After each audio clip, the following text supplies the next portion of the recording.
Hello, and welcome to Create Utopia. I'm Chicory. And I'm Zero. And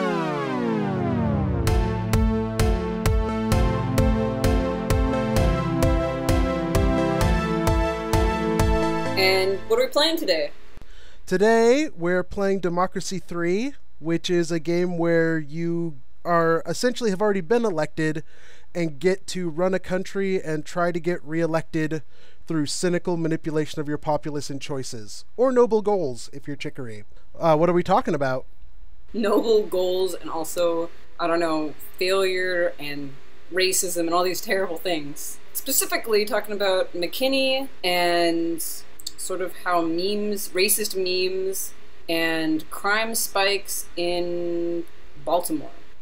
Alright, so, before we get into that, what country do you want to be? Germany? Or, no, let's play United Kingdom. Because they have, like, Ireland, right?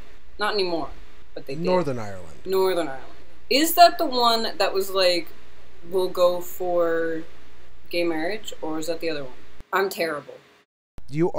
Words cannot express how terrible you are. I believe that is Southern Ireland, the one that is its own country.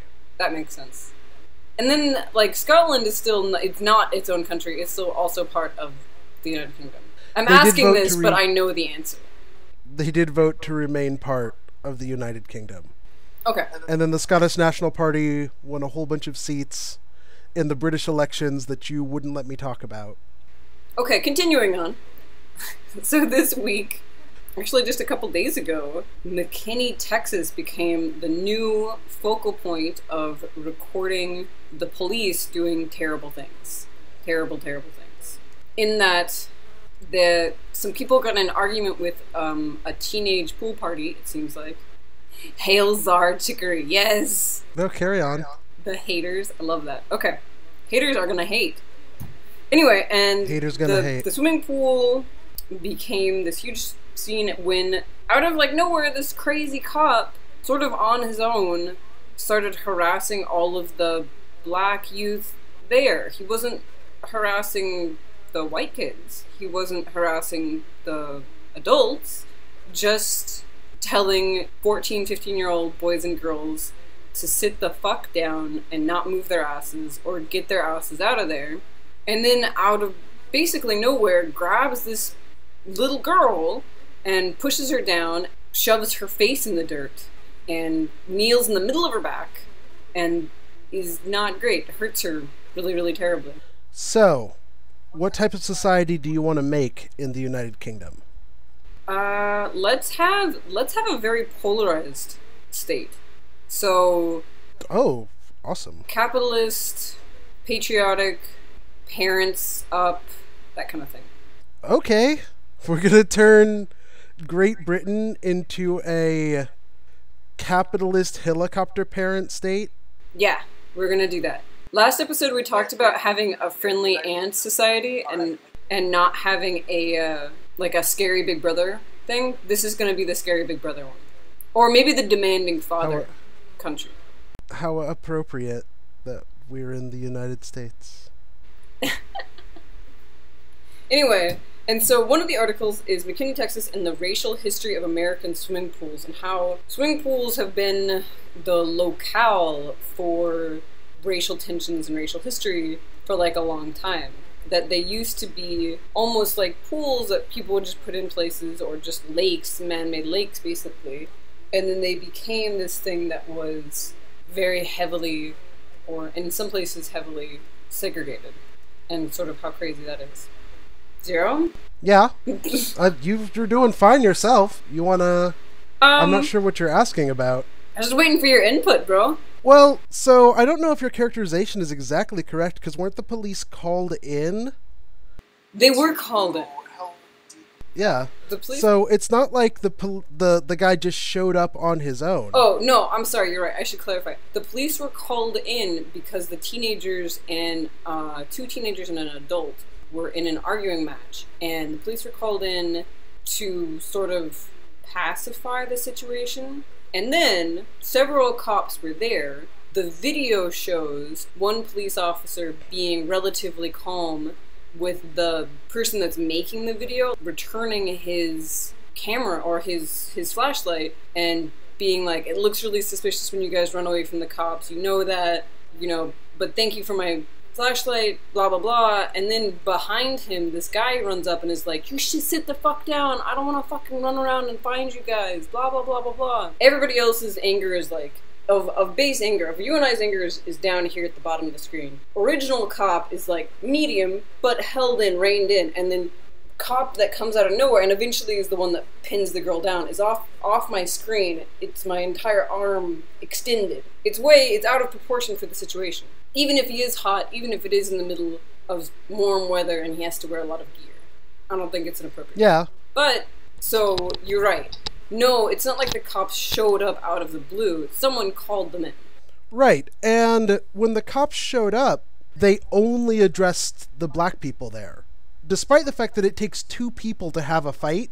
So even though the response was not appropriate to begin with, it's really important to note that the cops weren't running around telling everyone to sit down. No. It was only the black kids. It wasn't the white teenagers. They weren't being told to sit down.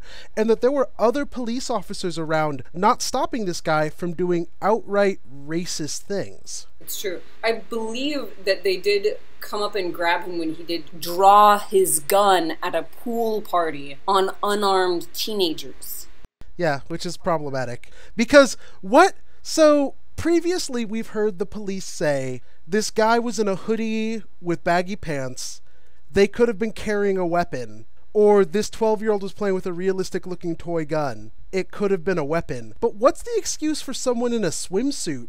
Maybe, I guess they could have been packing a straight razor? Maybe. But knives are still legal. You can still carry a knife. That shouldn't be a thing. I mean, what? I guess the most racist answer is maybe she was hiding something in her hair. Oh, snap. That's pretty bad. But I don't know, I haven't heard anything from the police side of it yet. Just that at the bottom of the article, there's a picture of or a link to a picture on Twitter of a sign that someone put up saying, "Thank you, police department, for keeping our neighborhood safe. Safe from kids at a pool party." So it's not just the police department that's like the issue here. It's the people that called the police department in the first place.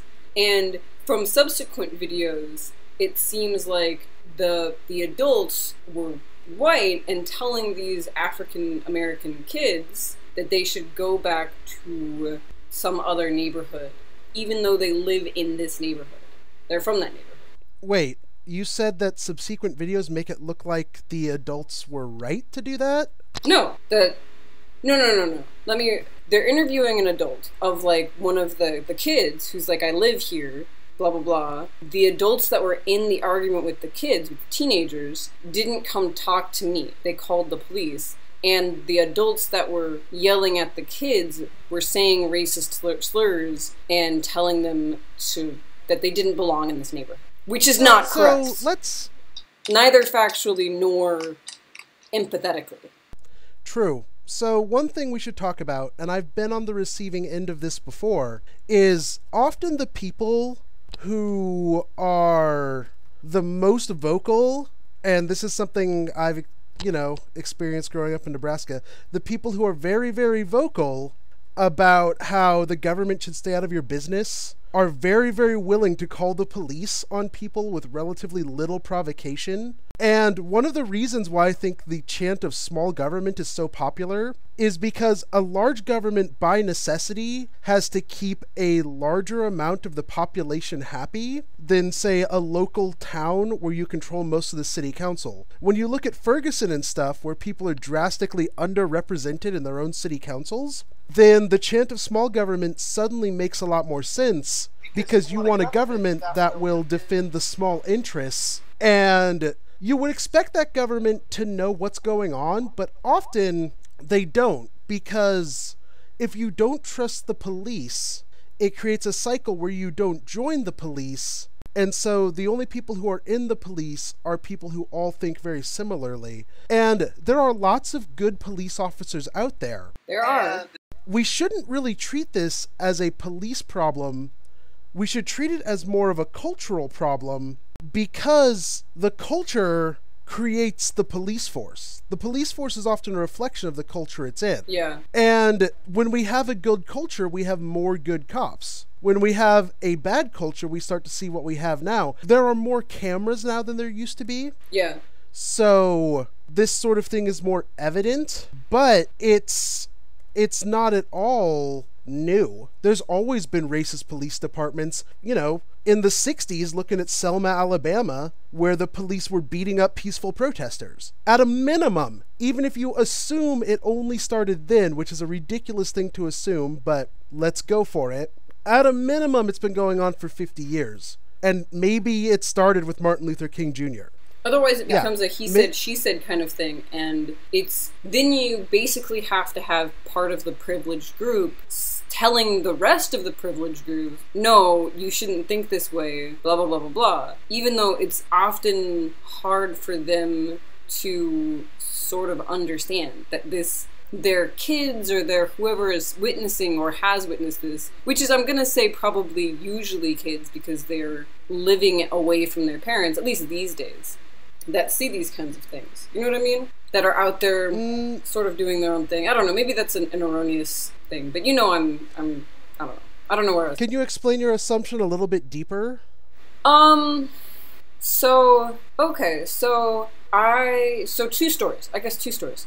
One is I'll tell you the story that I was mentioning before to you. My dad and my brother, when my brother was in college in Nebraska, would sometimes meet up downtown for lunch, and a couple times they saw this homeless guy who happened to be Native American, and he kept telling them like different names. They would kind of like laugh about that because he was like making up his names as he went, like really obviously. Not that was like a thing, but just because he wanted to do that. And so they would buy him like lunch, and then they'd sit and like talk to him about this and that and whatever, and then go about the rest of their day and chores, and whatever the guy's name was that day would just go on about his day. And so Alex like came to recognize this guy. Like they had done this deal with him a couple of times. And one day Alex was downtown with his friend and saw, I think his name that day, I don't remember, and like drunk publicly, but not doing anything wrong, just drunk in public, which is technically illegal.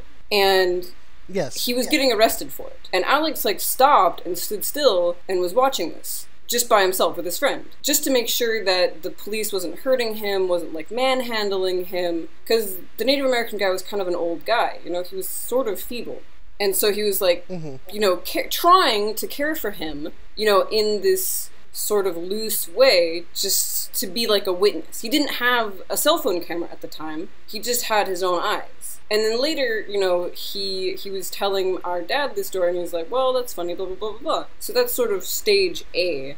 Actually, funnily enough, this was sort of before people started videotaping these things, and even though Alex was basically only watching this happen, the friend was telling me the same story at a later time, and was like, what Alex didn't see was there was another guy watching us watch old man get arrested, and he was going to come over and, or he didn't look happy to see us watching this scene unfold because he thought we were cheering on the cops or something, which wasn't the deal for Alex, but was the wider assumption maybe? I don't know what happened there. Or, I used to live in West Hollywood. I had gay neighbors. I had a lot of gay neighbors.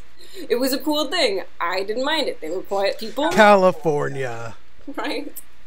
But I don't live around my parents. My parents at the time still lived in Nebraska, and they didn't have gay neighbors, and they were, you know, at the time much more homophobic because they just didn't know these people. When you live in a segregated society, it's easier to believe the people that you know already. Does that make sense? Or believe the thing that you already have set up in your mind, right? Yeah. And so we would tell them about, you know, our neighbors and blah, blah, blah.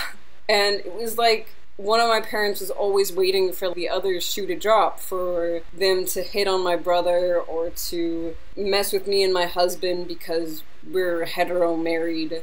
And you breeders. I know, we're totally breeders. Anyway, it wasn't until they started spending more time with us and actually met them that they were like, oh, these are actually normal people. They're not... Okay, two of them were bodybuilders, like professional, well, not professional, amateur bodybuilders, but they were really intense guys, and they would shave their chest by the public pool, which was a little weird, but not indicative of the rest of my neighbors or indeed the rest of my neighborhood. It's just with these two guys that were kind of weird. They weren't weird because they were gay. They were weird because they were just weird people, you know? Yes, people can be strange regardless of sexuality. It's true. People can be assholes regardless of sexuality or skin color or anything. Or race, yeah. Or, yeah, race. Or heritage or anything. Anyway, where was I going with this? So, yes. So, in developing areas or even in poor rent areas, it seems like, you know, there's more people that are, different kinds of people that are commingling. Does that make sense? Yeah. So that's why I'm saying sometimes younger people have different experiences than their parents because they live in different areas now. It's not that you have to be bound by your experiences, but I think that personal experience can certainly help. Does that make sense? Which is why, now that we have videos, like hard, pretty cold proof of these kinds of crazy cops doing crazy things, even if the cop is the rest of the time a really nice guy, really nice, good cop, he did something crazy and bad. And we caught it, or the kid caught it on video. He was caught on video. And it's hard to argue against that. It's hard to say, this guy, no, it can't be about race. No, these kids were obviously being, you know, crazy from not this neighborhood, blah, blah, blah. Because you can see where they're going to school. Like, they're being really chill, most of them, in the rest of the thing. They're not yelling at the cops. They're not doing anything against the cops. The cops are being mean to them, are accosting them. Yes. So there is this statement that you made that they're a really nice guy most of the time that I find somewhat questionable, because people don't always consider that when you're around other people, your nature changes depending on your context. Lots of people, with humans being social animals, want to portray a certain version of themselves in public.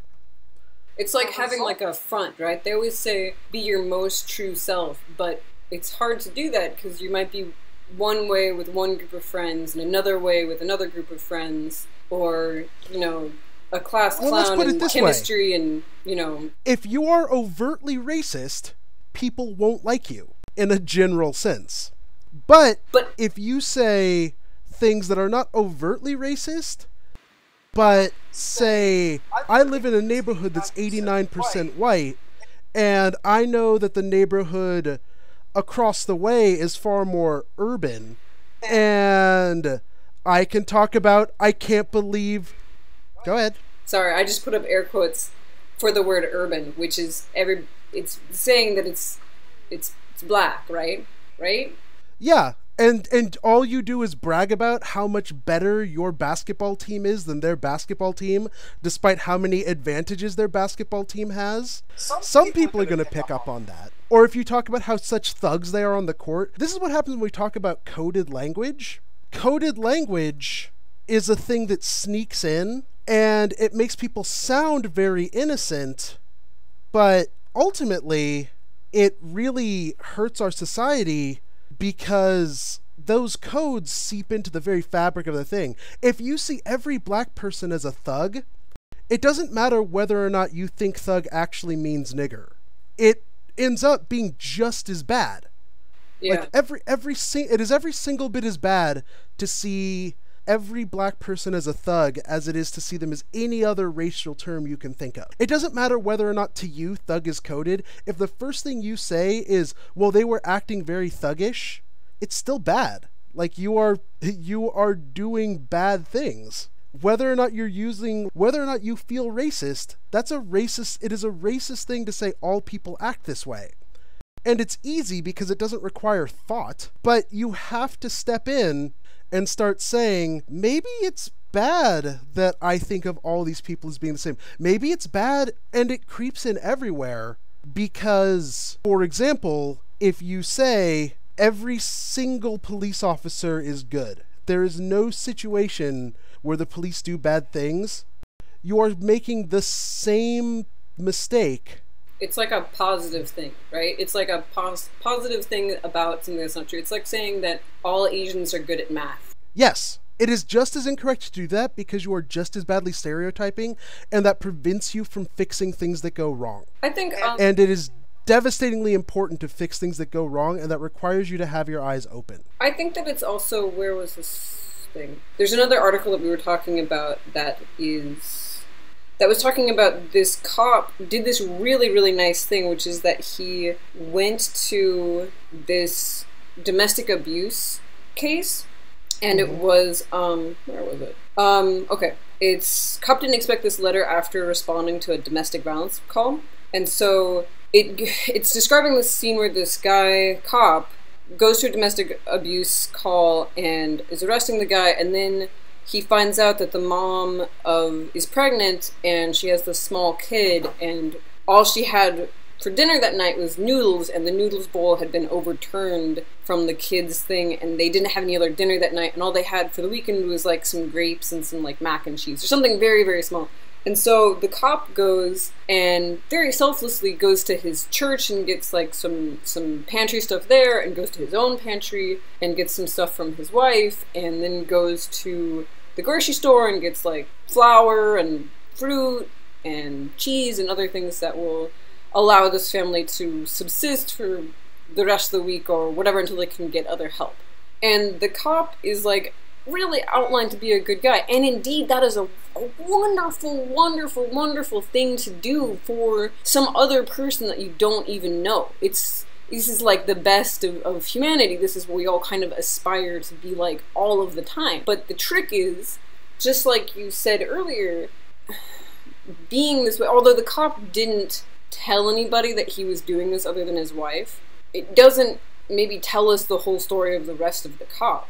You know, I've met people that can be very nice to me and my group of friends, which is a pretty diverse group of friends, and then turn around and be very negative or condescending or whatever to other people just at like the drop of a hat. And so even saying that it's bad to say this whole group of people is only this one way, it's not even true for one person. No one person is good all the time. No one person is bad or thuggish or whatever all the time.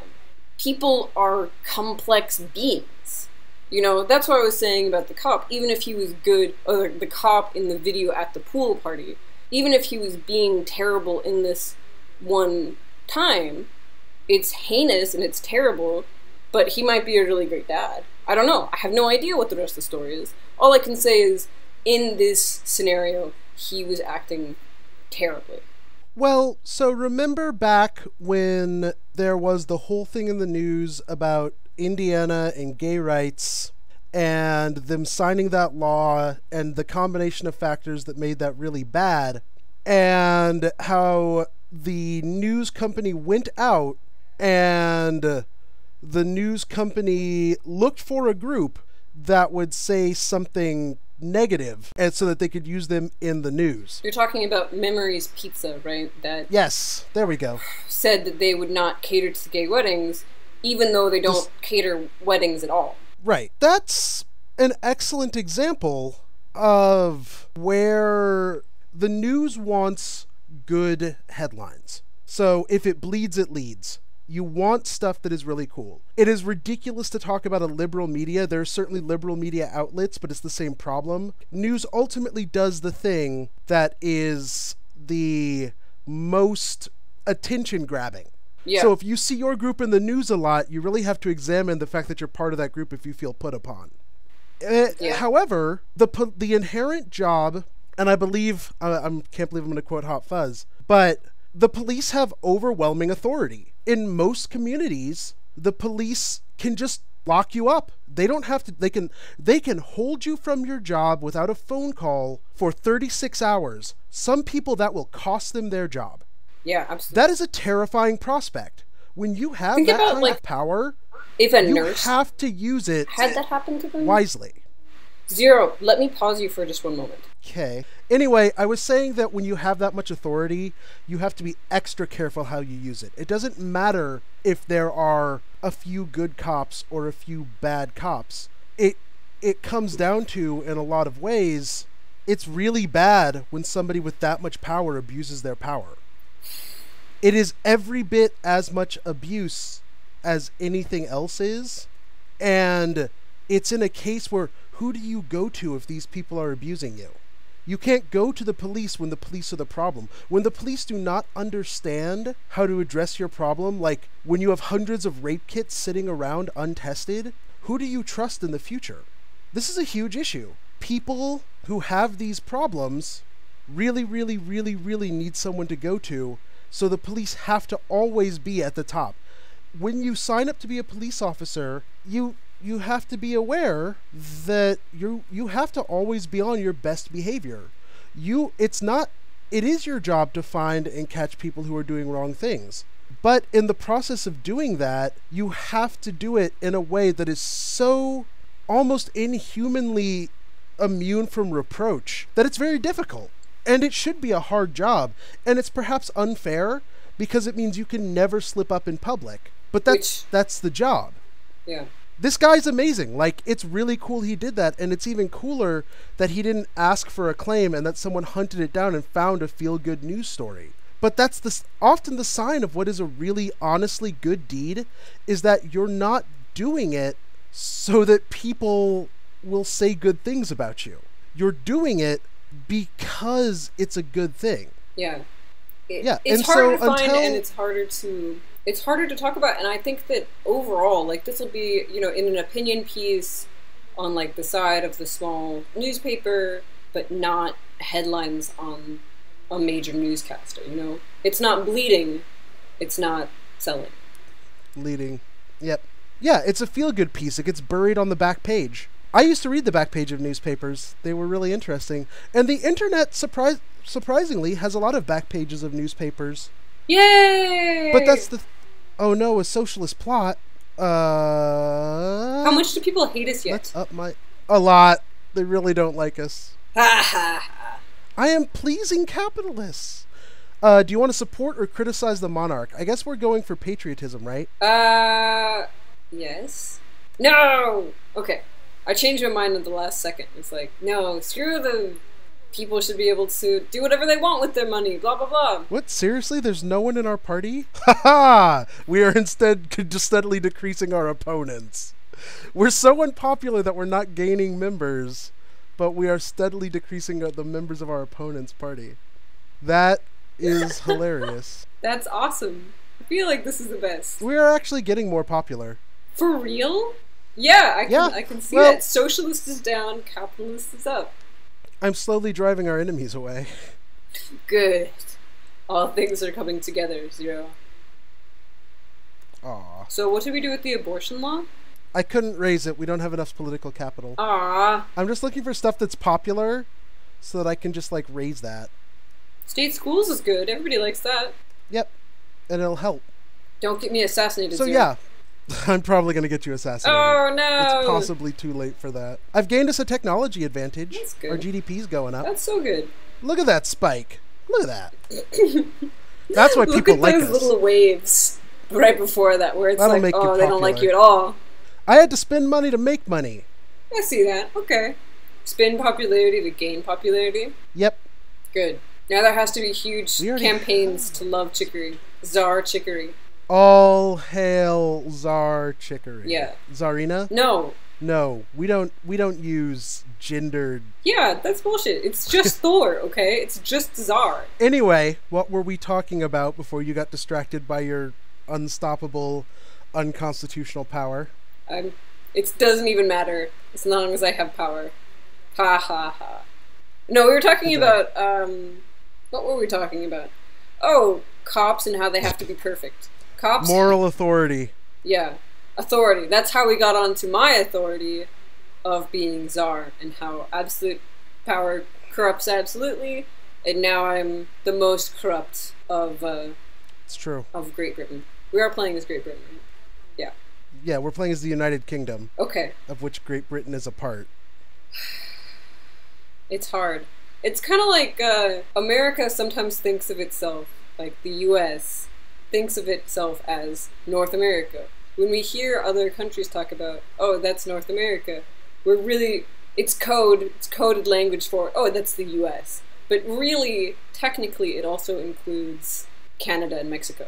But then there's the United States of America, which is, you and I. And then there's states within that. And so... You know, Frank Lloyd Wright wanted to have a special term for the United States of America that was Usonian rather than American. If America's like slang for ourselves is America, kind of like Australia's America. is Australia, what would be Usonians? Really? Yeah. Usonia? All hail Usonia. Yeah, but it'd be like our home Sonia. and native. No, but I mean, Canada. like, what would No, wait. the nickname be? What would the for lack of a better word, the redneck? Us. We're already us. I think it'd be like, No, we would appropriate it from the Sonians? rest of the world. oh, maybe. We would take us away from the rest of the world That's harsh. so that us would be a thing only Americans can use. Kind of like we've done with Murica. America. What if it was like this first part of the thing, like Usians? Go away, Luddite Riot. Luddites. Us. I'm working on it.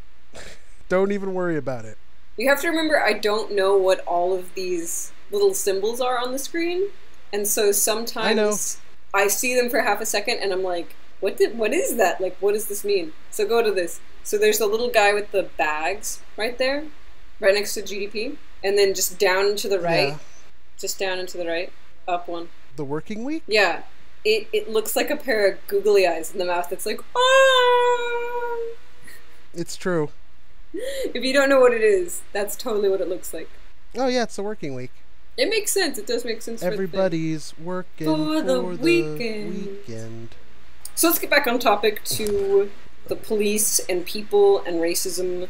And next thing was, speaking of racism, the man that was a meme, and then he took it back. Yeah, which was awesome. Yeah, he did. He took it back. So it's this man, Adam Harris, was getting married, and his wife is coming down the stairs, and then there's 3 pictures of him being moved to tears at the sight of his beautiful bride, and he's like dabbing his eyes, and then people got a hold of it, and it became a meme of such things as they called it the deterioration of meaning. And so they're saying he's thinking about all the side hoes he has to give up as he's like dabbing his eyes. And so people were like, that's super racist on Twitter, and they're like, whatever, you don't have a sense of humor. And they seriously thought about it, I think, being regulated or trying to have it taken off of the internet, which never works. You can't take things off of the internet. It's like words once spoken can never be replaced. Well, what is that? The Barbara Streisand effect? In which I thought it was Barbara the Beyonce Streisand effect. Crap. No, I think it's the Barbara Streisand effect originally because she wanted her house taken off the internet, and as a result, people just kept posting pictures of her house. Like she wanted her house taken off Google Maps or something. That's crazy. That is a little crazy. I guess though, Google doesn't ask you if you want your house to be on Google Street Maps, though. You know, they just do. It was like an error. It was like a satellite photo. You may want to fact check me on Barbara Streisand effect, but yeah.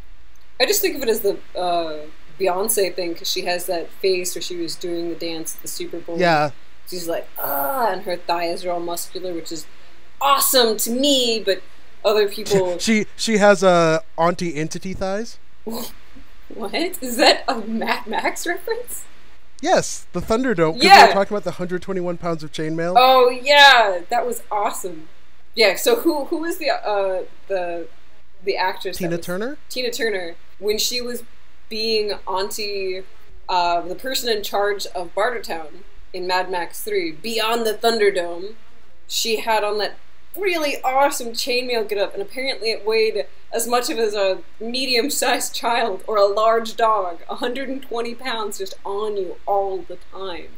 And so she had those great muscular thighs that I'm so jelly of. I try to have muscular thighs, I gotta run more. Anyway, beside the point, Some people... That got a little off track real quick. It's your fault. I blame you. Fine. Beyonce had muscular thighs like that and had a really, like, intense face on. And it looked kind of funny to some people.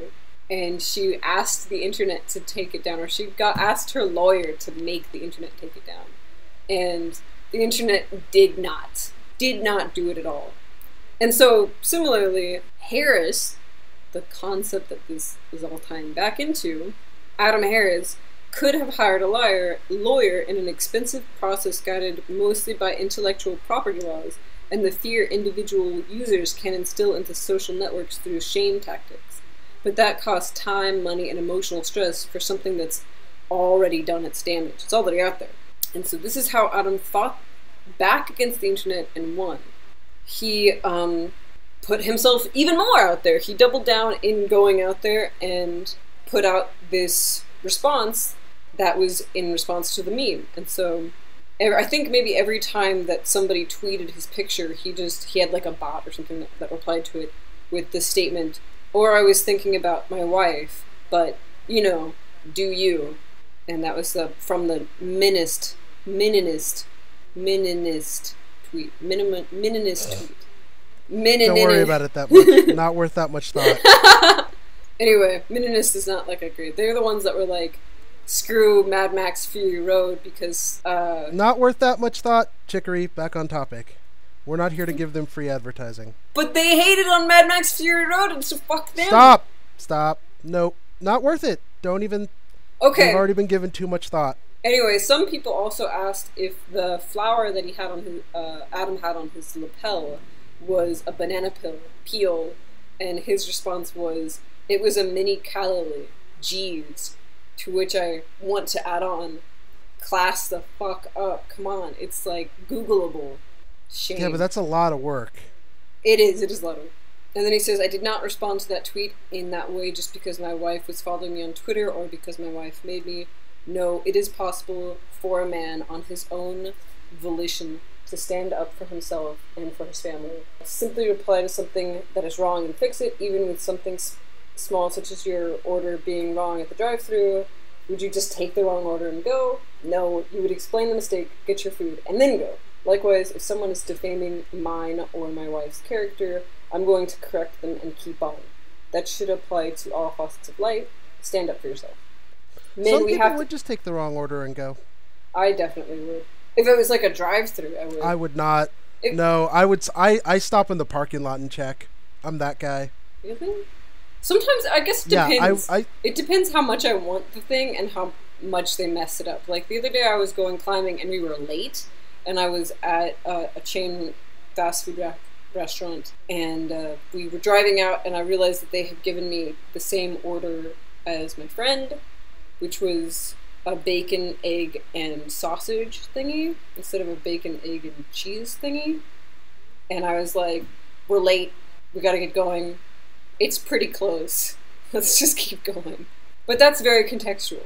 If I have time and they are like, they give me straight fries instead of curly fries at like Arby's, which has never happened but could happen, I would go in and be like, "Give me some of those curly fries, please. That's what I come here for. Curly fries. Arby's curly fries." I have come to your restaurant for one reason, and you have failed me for the last time, Arby's. Anyway, his last thing, number 4, is men, we have to do better in general. We just have to do better. Every little bit counts. Cheers, Adam. Adam seems like a nice guy. I like him. He does. I dislike the idea that it's not all men. Haha. Wait, no, that's the wrong way. What? Essentially, he's right. There's this idea of don't feed the trolls that actually ties back into the idea that if you ignore a bully, they'll go away. I've never been bullied, or very rarely, and it didn't work, so I don't know. Does that work? No. It's a power trip. It ties right back into what we were saying about when you have power, you do not have a responsibility to use it ethically, but using it ethically is better for the community you live in. If you want your community to only be made up of a certain type of person, then you are going to use your power less ethically. This man did an amazing thing, and he looked at people who were trying not to ruin him. Like, he could have easily ignored this because he knew what he meant. This is not an attack on him personally. You mean Adam? And I think that's what's so great about his response. Yeah. Yes, this was not a personal attack on Adam. This was a general attack on... It was a general racist, misogynist set of attacks. Yeah. It was attack on humanity, and he, in this particular case, stood up for his humanity against people who were anti-human. Yeah. The idea that women and black people are not human is a problem, and it's up to humans to stand up for it. As I've said, and will continue to say, if you're going to be offensive, be intentionally offensive and own up to the fact that you are being offensive. There are all sorts of forms of humor that are offensive forms of humor. There are. And a good comedian knows how to be offensive effectively. And is okay. I think that they're the ones that have to be okay with it. There was this thing about Jerry Seinfeld was complaining about being PC and how being PC has killed humor or something along those lines. And I was like thinking about this, and I was like, never been a huge Seinfeld fan. Sorry. My husband is. I don't really like it. Yep. Anyway, but you being humorous to like your audience that you want to be funny too is license in some ways, I think, to be not PC and to be offensive.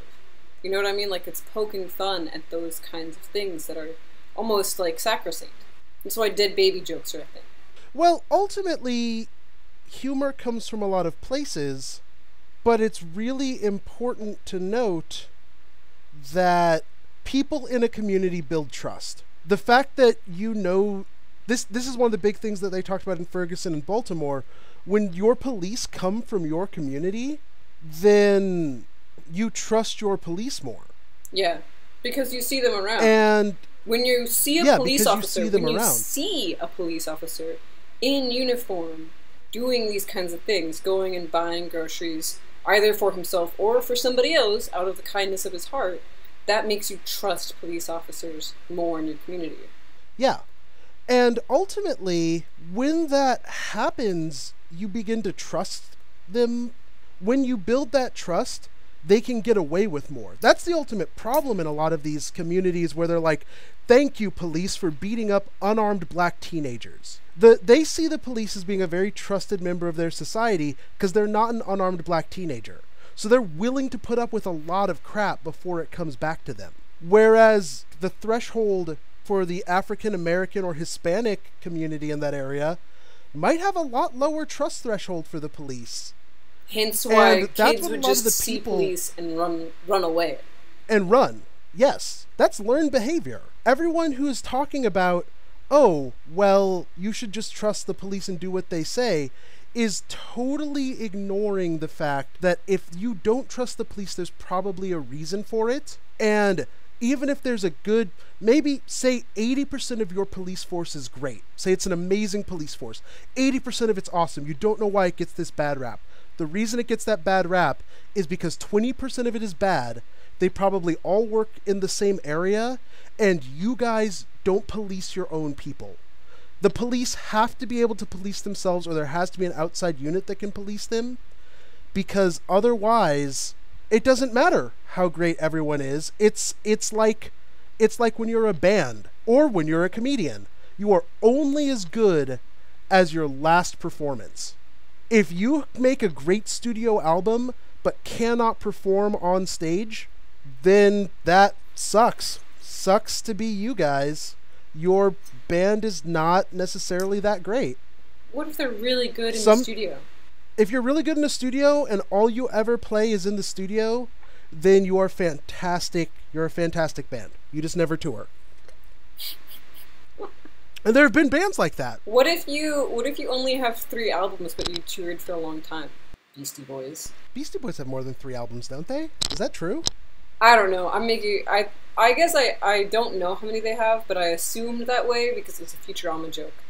Oh, I was never that big of a fan of the Beastie Boys, although I do like Intergalactic. Yeah. There was that one album that came out in the late 90s that I liked, but I haven't liked most of their other albums. I don't like, well, getting off the Beastie Boys and bands in general, the point is that Beastie Boys have more than 3 albums. I'm glad we got that confirmed. Sorry, that was terrible. Yeah. The point is that if enough of your force, it doesn't even matter if it's all, you're going to feel put upon. But I bet there are big segments of the populace that like you. It's just that your department has areas it could work on. We all have places we can improve. All of us.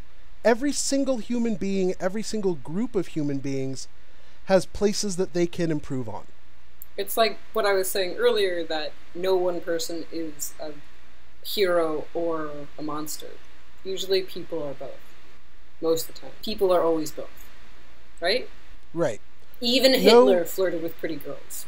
Did you just invoke Godwin's Law? What's Godwin's Law? Do we lose the argument now? Godwin's Law is when you bring up Hitler in an argument, you automatically lose the argument. But I brought him up in like a nice way, in like a good way. In a like, which is weirder. You're honestly, not incorrect though. I was thinking of who is the woman that you like that happens to be married to Neil Sandman guy? Neil Palmer. Gaiman. Amanda Palmer. Yeah, Neil Sandman guy. Yeah, I'm not good with names. I'm not good with names at all. I have like 10 of his books on my shelf. I really like Thomas Gravity Rainbow's guy though. Who's now I can't remember his name. Thomas, not Edison. Thomas. What about Chris X-Men guy? He was a pretty good writer. Or Frank Dune guy. Frank Herbert, I'll probably usually remember.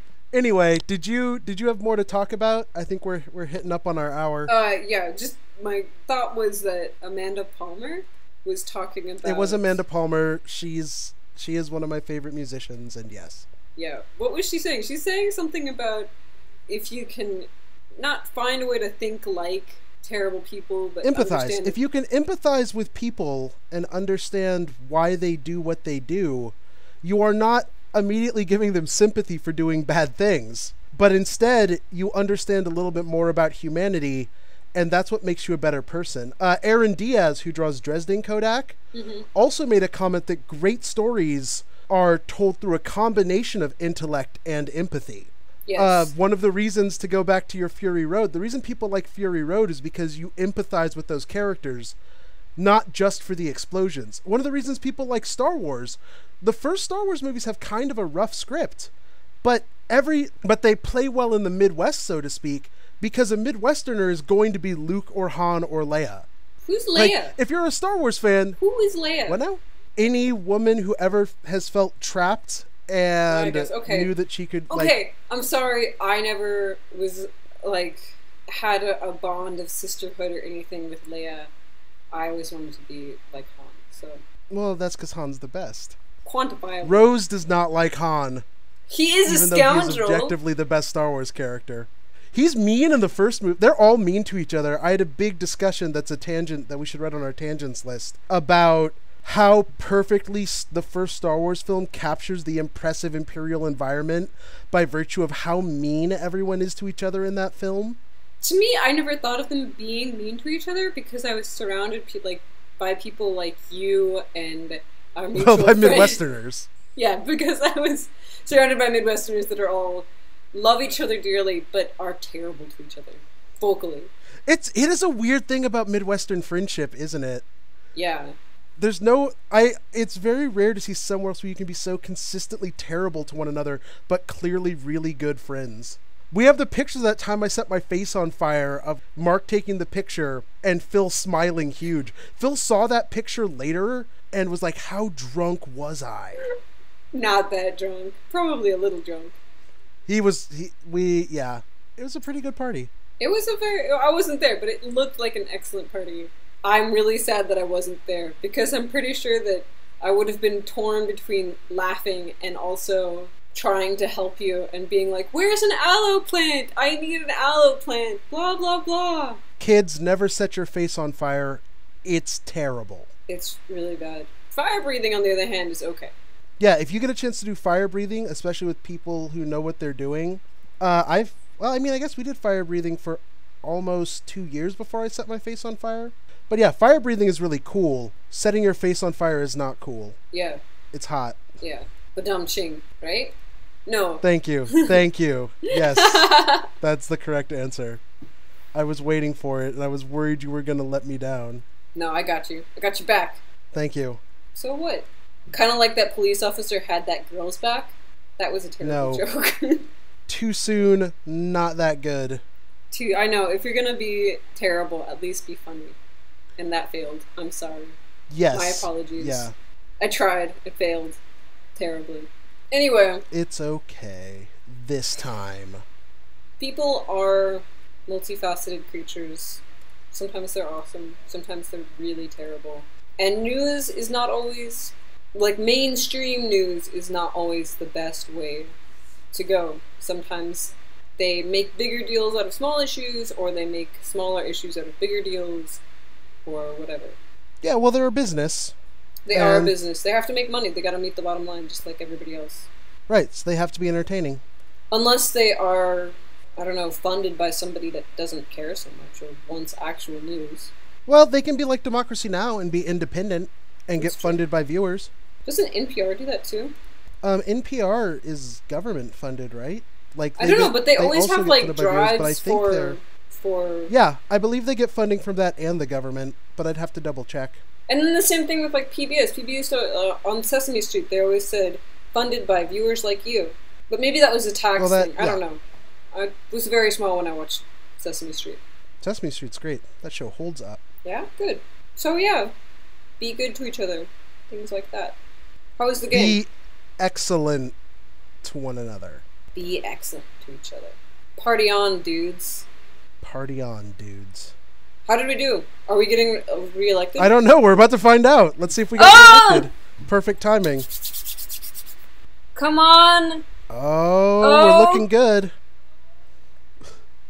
We won, right? We did.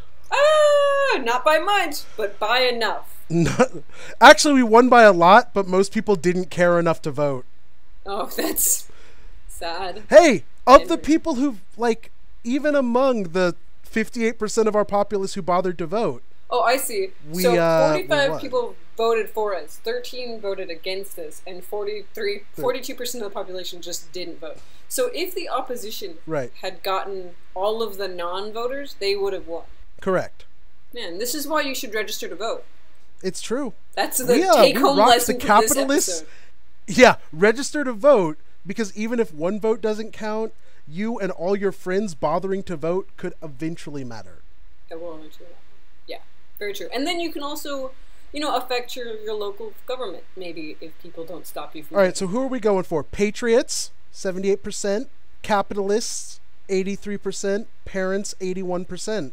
Somehow socialists and liberal, too. Just weird. That is a little weird. Capitalist, obviously capitalist. We got capitalist and the poor. That's because the... Anyway, I'm just going to say, you're welcome, Tsar Chicory. Soon the United Kingdom will be your United Kingdom. Taking a bow. Alright, you want to wrap it up? I did. Thank you for watching Create Utopia. I am Chicory, and... How do they get a hold of us? I was getting to that, Zero! It's supposed to be, and I'm Zero! But I'm Zero.